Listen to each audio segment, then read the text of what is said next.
Welcome to N9 TV Telugu news. Rajamahendravaram సిటీలో మీ భద్రత మా బాధ్యత కార్యక్రమంలో భాగంగా నగరంలో శాంతి భద్రతలు మెరుగుపరచాలని, నేరాలను అదుపు చేయాలని రాజమండ్రి సిటీ ఎమ్మెల్యే ఆదిరెడ్డి వాసు గారు సంబంధిత శాఖ అధికారులకు సూచించారు. శాసనసభ్యులు ఆదిరెడ్డి వాసు మంగళవారం సాయంత్రం 13 మరియు 14 వార్డుల్లో పర్యటిస్తున్న సందర్భంగా తాటితాటలోని NVR స్కూల్ వద్ద జరిగిన కార్యక్రమంలో పాల్గొని అభివృద్ధి సంక్షేమ కార్యక్రమాలపై ప్రజలతో చర్చించారు. ఈ సందర్భంగా ఆయన మాట్లాడుతూ ఎన్నికల ప్రచారం చేసేటప్పుడు పదే మహిళలు ఆకతాయిలు ఎక్కువగా తిరుగుతున్నారని తెలియజేశారని, వారు విచ్చలవిడిగా సారాయి వ్యాపారం చేస్తున్నారు, బ్లేడ్ బ్యాచ్, గంజాయి బ్యాచ్ వారు ఎక్కువగా తిరగడం వల్ల పిల్లలు కూడా పాడవుతున్నారని తెలియజేశారు. దిశ DSP గారు మహిళలపై ఎటువంటి అసాంఘిక కార్యక్రమాలు జరిగినచో చర్యలు తీసుకుంటారని తెలియజేయడం జరిగింది. బ్లేడ్ బ్యాచ్, గంజాయి బ్యాచ్ వారి ఆగడాలను లా అండ్ ఆర్డర్ ద్వారా అరికడతామని తెలియజేశారు. ఈ కార్యక్రమానికి హాజరైనటువంటి MLA Adireddy Vasu, law and order CA KA Pullarao, exchange CA K Kesavarao, TDP city incharge Reddy, Mani, SA Ashraf మరియు మున్సిపల్ కార్పొరేషన్ అధికారులు, కూటమి పార్టీ నాయకులు మరియు కార్పొరేటర్లు, ఇతర అధికారులు పాల్గొన్నారు. లా అండ్ ఆర్డర్ ఈ ఆకతాయిలు, బ్లేడ్ బ్యాచ్, గంజాయి బ్యాచ్ వారి యొక్క ఆగడాలని అరికట్టే బాధ్యత లా అండ్ ఆర్డర్ వారిది.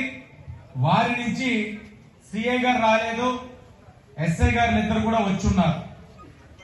నాటు సారా కూడా అరికట్టేందుకు ఎక్సైజ్ డిపార్ట్మెంట్ వాళ్ళు రావాల్సి ఉంది, కానీ ఎక్కడో ఆ కార్యక్రమం, ఆ అరికట్టే కార్యక్రమం చేస్తా ఉండడం వల్ల ఆయన ఇక్కడ రాకలేకపోయారు. మేము మీకు ఒకటే చెప్తా ఉన్నాం, ఎన్నికలు ఇచ్చిన హామీకి అనుగుణంగా ఈ కార్యక్రమం అయితే మొదలు పెట్టాం. కానీ ఈ కార్యక్రమం విజయవంతం కావాలి అని అంటే మీ అందరి యొక్క సహకారం కావాలి. ఏ విధంగా అంటే రాత్రి 7 తర్వాత మొదలెడతారు.